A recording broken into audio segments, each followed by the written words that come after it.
바다를 사랑하는 지구인 조지승입니다. 황제 펭귄이 마조이스트라는 제보가 들어왔습니다. 도대체 어떤 고통을 즐기길래 마조이스트라는 얘기가 나오는지 한번 추적해 보도록 하겠습니다. 먼저 그려볼게요.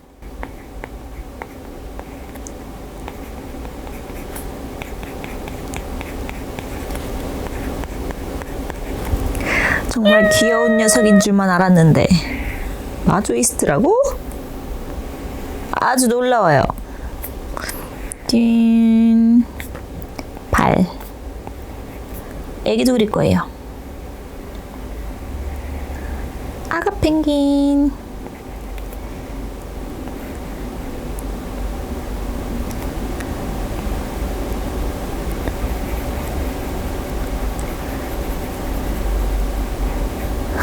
귀여워.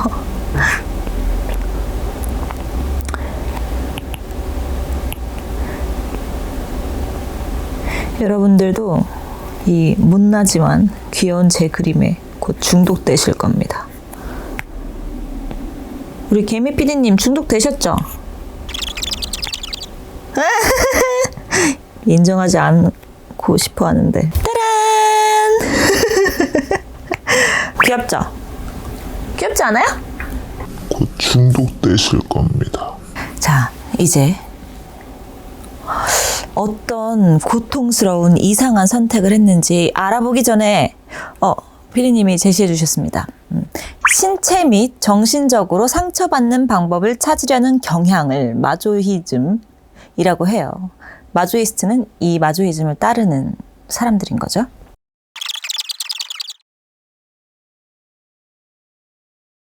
그래서 이 펭귄의, 황제 펭귄의 마조이스트적 선택이 뭐가 있었냐? 겨울에 번식하기입니다. 대부분의 동물들은 먹이가 풍부한 봄, 여름에 번식을 하려고 해요. 근데 황제 펭귄은 안 그래도 정말 제일 추운 남극에 사는데 겨울에 번식을 합니다. 4월이 되면 남극의 겨울이 시작이 돼요. 내륙 쪽으로 120km를 걸어갑니다. 고통의 시작. 번식지에 도착하면 수컷 펭귄은 구애 행위를 해요. 노래를 부르거나 머리를 숙여서 인사도 하고 몸도 흔들고 이렇게 애교를 부립니다. 그러다가 짝을 만나게 되죠. 그럼 암컷과 수컷은 교미를 합니다. 그리고 암컷이 알을 낳게 되죠. 그럼 암컷이 그 알을 수컷에게 건네줘요. 근데 펭귄들은 우리처럼 이런 섬세한 손이 없잖아요. 그러니까 이렇게 조심스럽게 넘겨줍니다. 알을 떨어뜨리면 안 돼요.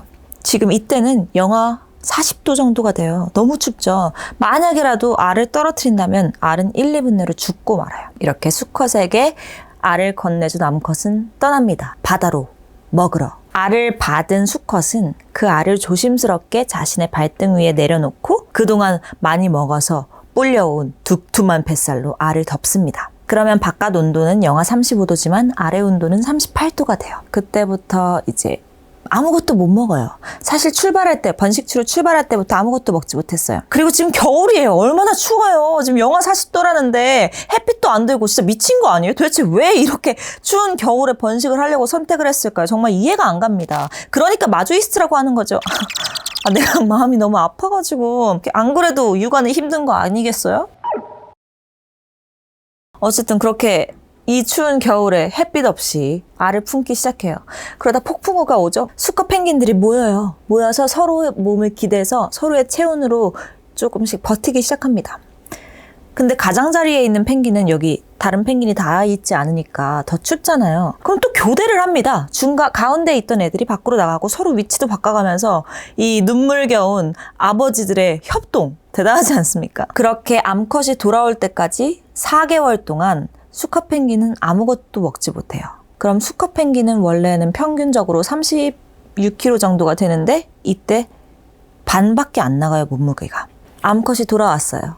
그때는 아기가 부화를 해서 새끼가 한 200g 정도의 새끼가 되어 있어요. 그럼 엄마한테 맡기고 아빠가 이제 바다로 떠납니다. 먹으러, 사냥하러. 그럼 그때부터 엄마는 혼자서 또 아이를 돌보게 돼요.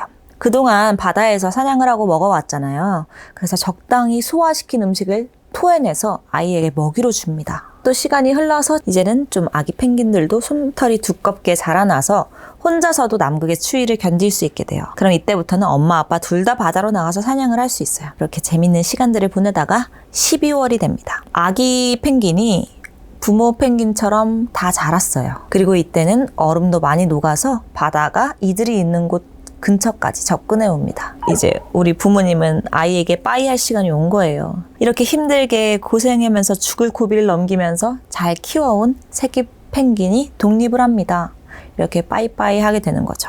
그러니까 거의 반년이 훨씬 넘잖아요. 9개월? 이 정도 동안 그렇게 죽을 고비를 넘겨가면서 밥도 안 먹고 왜 도대체 이 고생을 하는 걸까? 정말 마조이스트가 아니고서야 굳이 아니 따뜻할 때 많이 먹으면서 좀 이렇게 같이 수영도 하고 이렇게 살아갈 수 있잖아요. 좀 더 편하게 살았으면 좋겠는데.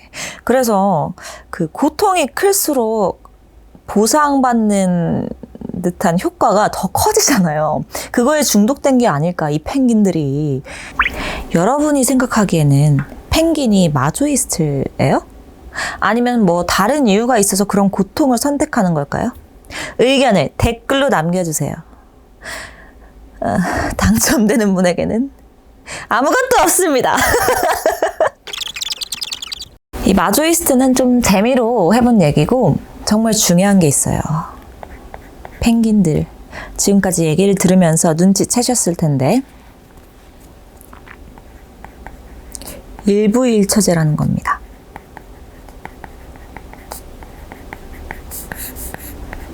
대부분의 수컷들은, 동물들은 일부 다처제가 자손을 많이 생산할 수 있게 될 거라고 기대를 하고 일부 다처제를 선택을 합니다. 근데 왜 펭귄은, 황제 펭귄은 일부 일처제를 선택했을까요?